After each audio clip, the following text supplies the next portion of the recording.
ओवैसी हों या मुफ्ती हों, ये वही लोग हैं जो सेना के शौर्य पर सवाल उठाने वाले लोग हैं। मुफ्ती और फारूक यही लोग हैं जो आतंकियों को पनाह भी देते हैं। भूले नहीं, जब मोदी जी आए थे तो पूरे देश में बम फूटते थे। आज पत्थरबाज भी बंद हुए हैं। अब कश्मीर से हट करके अब पाकिस्तान ने एक नई चाल चली है जम्मू की ओर। एलजी का बयान आपने सुना होगा, मनोज सिन्हा का। उन्होंने कहा है कि हम इसका बदला लेंगे और भारत का एक एक लोग उनके पक्ष में खड़ा है और भारत का जवान, भारत की पुलिस इन आतंकवादियों को सबक सिखाएगी। लेकिन महबूबा मुफ्ती, जब से ये नए डीजीपी अपॉइंट हुए और लास्ट लगातार कई महीनों से जिस तरह की इन सब घटनाक्रमों में वृद्धि हुई है, आखिर जवाब कौन देगा? आप लोगों ने तो 6 साल में एक नैरेटिव सेट किया था। क्या रीजनल पार्टी इसके लिए काम करेगी? कौन करेगा इस पर काम हम ही कर रहे हैं। भूल गई मुफ्ती क्या? पत्थरबाजों को कौन पनाह देता था? मुफ्ती को नहीं मालूम? फारूक को नहीं मालूम? इसका भी जवाब हम मुफ्ती को देंगे।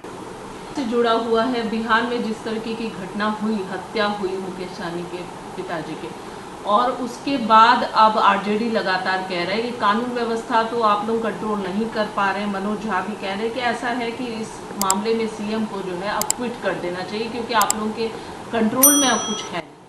शायद एक बिहार की कहावत है, चलनी कहते हैं जिससे आटा उटा चाला जाता है।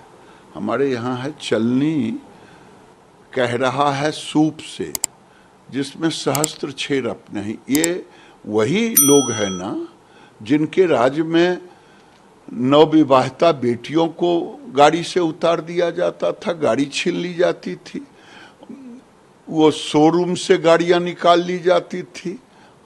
आज ये बता रहे हैं, हमें ज्ञान दे रहे हैं। ज्ञान न दें और अपराधी मुकेश सहनी में भी पकड़े जाएंगे और जो भी अपराध किए हैं उन अपराधियों को कड़ी से कड़ी कार्रवाई भी की जाएगी।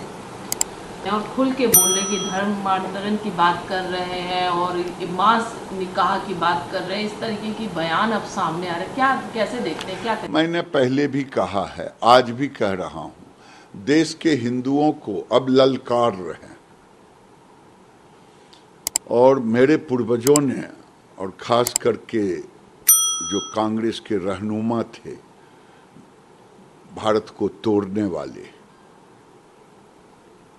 प्रधानमंत्री बनने के लिए अगर उस समय अंबेडकर की बात मान लिए होते तो आज ये दुर्दशा ही नहीं होती कि तौकी रजा पैदा लेते।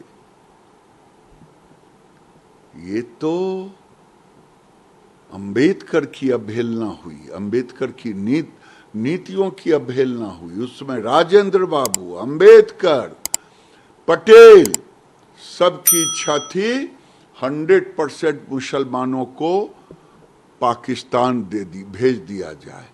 यहाँ जो लोग रह गए योजना से रह गए। ये जो बांटने वाले लोग थे धर्म के आधार पर, उन लोगों ने जानबूझ करके रोका और रोका कि तौकी रजा जैसे लोग पैदा होंगे, ओवैसी जैसे लोग पैदा होंगे। आज हजारों तौकी रजा जो देश में नफरत फैला रहे हैं, हिंदुओं को ललकार रहे हैं, और देश में राहुल गांधी जैसे लोग, एक तो उनका अता पता नहीं है,